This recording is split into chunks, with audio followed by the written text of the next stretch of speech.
Today in math, we learned how to convert from a mixed number to an improper fraction, and then back from an improper fraction to a mixed number. So I just want to go over that just quickly mathematically.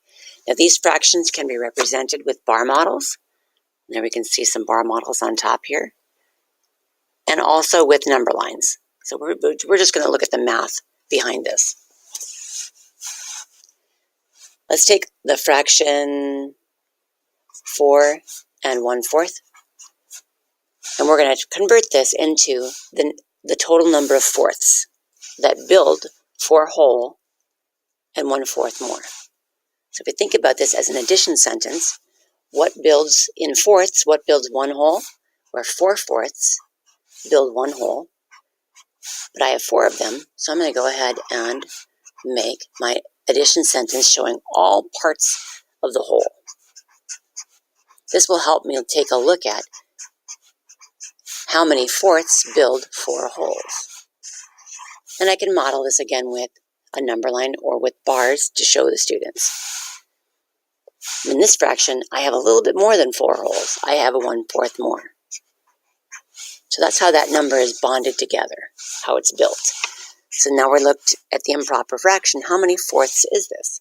Well, I have 4 plus 4 plus 4 plus 4. That's 16 plus 1 more is 17. 17 fourths. So 17 fourths represents the total number of fourths I would need if I were to have 4 and 1/4. For example, if I had 17 children and I was buying pizzas and each student got 1/4 of the pizza, how much pizza would I need? Well, I'd need 5 whole pizzas and I'd have some left over. And this is the kind of problem students will be needing to solve at 4th grade. The second part of this is to take an improper fraction, which means it's a fraction that means more than 1 whole, like 16 thirds. If I had 16 third cups, for example, how many cups would that make? If I'm making a recipe and I'm converting. So this is a real life skill. How would I do that? Well, I'm going to do it with the same strategy.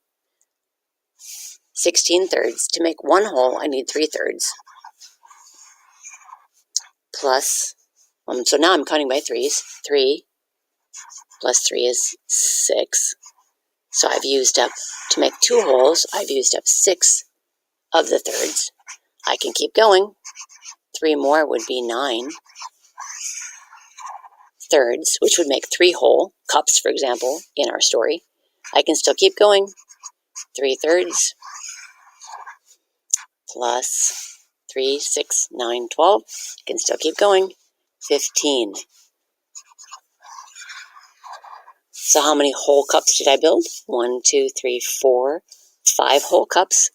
But I still have a little piece left over because I have to get to 16. So 3, 6, 9, 12, 15 plus 1 more third is 16.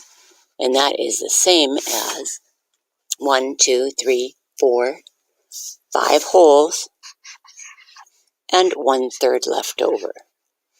So if the students understand how to break the number apart as it's built, and then go back and take, well, now I've got my total number of pieces, how many wholes can that make? So we're converting back and forth. So this is our first step in learning how to do that, looking at equivalent fractions, the equivalent fraction from an improper fraction to a mixed number, and from a mixed number that has wholes and parts to an improper fraction. So we can kind of analyze that fraction and look at equivalency.